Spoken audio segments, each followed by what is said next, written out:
Today we are going to read The Dragons of Blueland, Chapter 2. This chapter is called Mr. and Mrs. Wagon Wheel.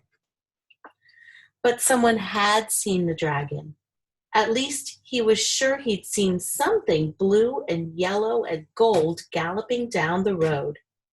It was Mr. Wagon Wheel, the farmer living in the yellow farmhouse, who had just been closing his window as the dragon ran past. "What's that galloping noise?" asked Mrs. Wagon Wheel, sitting up in bed. "A large blue monster just ran by, and after breakfast, I'm going to find out all about it," yelled Mr. Wagon Wheel, jumping into his clothes and rushing off to put the cows in the barn for milking. Mrs. Wagon Wheel, meanwhile, made pancakes and coffee, but forgot to boil the eggs. She was horribly upset at the thought of a monster rushing past her house at 5 o'clock in the morning. Mr. Wagon Wheel hurried through the milking, let the cows into the pasture, and dashed back to the kitchen. He was anxious to eat and be off after the blue demon, as he had decided to call whatever it was. He swallowed a pancake whole and banged 2 eggs on the side of his cup. Splop! Raw egg flew all over the table and Mr. Wagon Wheel. Mrs. Wagon Wheel had forgot to boil the eggs, of course. "Martha, what's the matter with you?" yelled Mr. Wagon Wheel. "Oh, I'm sorry," said poor Mrs. Wagon Wheel. "I'm so upset about that terrible monster. I don't know what I'm doing," she said nervously. And she nervously slipped a pancake instead of her handkerchief into her apron pocket. "Well, boil more eggs," roared Mr. Wagon Wheel, going to the sink to wash off his face and hands and shirt and overalls.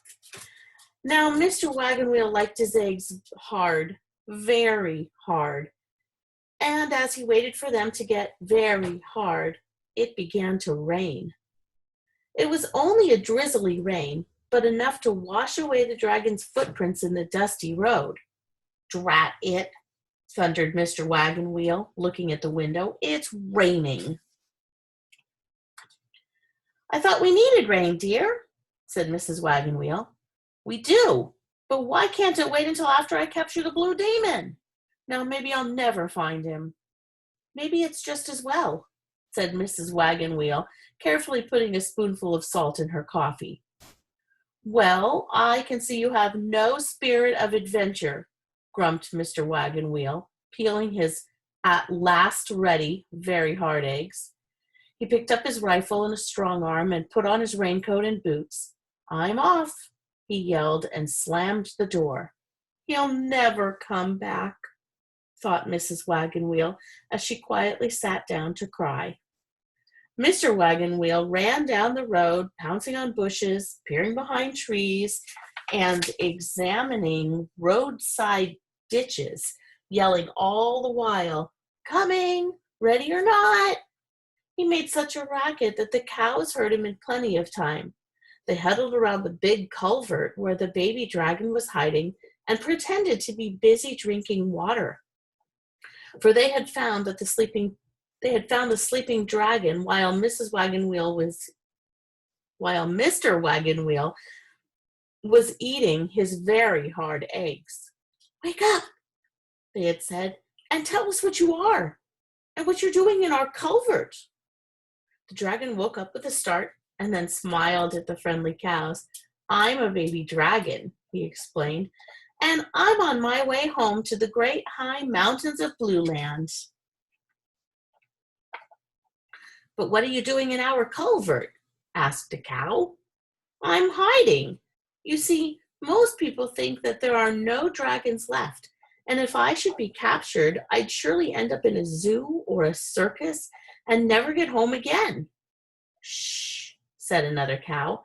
"I think I hear Mr. Wagon Wheel now." All through milking time, he was muttering about catching a blue demon. He must have meant you. It was then that the cows huddled around the opening to the culvert, and the dragon crouched down on his stomach in the water. "The culvert," yelled Mr. Wagon Wheel, brandishing his rifle. An excellent hiding place for the blue demon. And he started down the bank on the other side of the road. It's all over now, thought the dragon, who could tell where the farmer was from the noise he was making. But just then, Mr. Wagon Wheel looked across the road at his peaceful cows and thought, my cows would be in a panic if the demon were hiding there. He turned back up the bank and ran down the road, beating the bushes and peering behind the trees. The cow grazed nearby all day long, talking to the dragon and telling him that when it was safe to come out of the culvert. Towards evening, they heard Mr. Wagon Wheel stamping back along the road, yelling, "Hoopla, all of you, into the barn!" And as they wandered off, they quietly warned the dragon, "Leave just as soon as he goes to the barn. It's just like him to be out looking for you by flashlight after supper." And they were right. Long after the dragon had flown far beyond the yellow farmhouse and the culvert, Mr. Wagon Wheel was shooting into bushes. Mrs. Wagon Wheel was in bed with a case of nerves. And that's the end of chapter 2.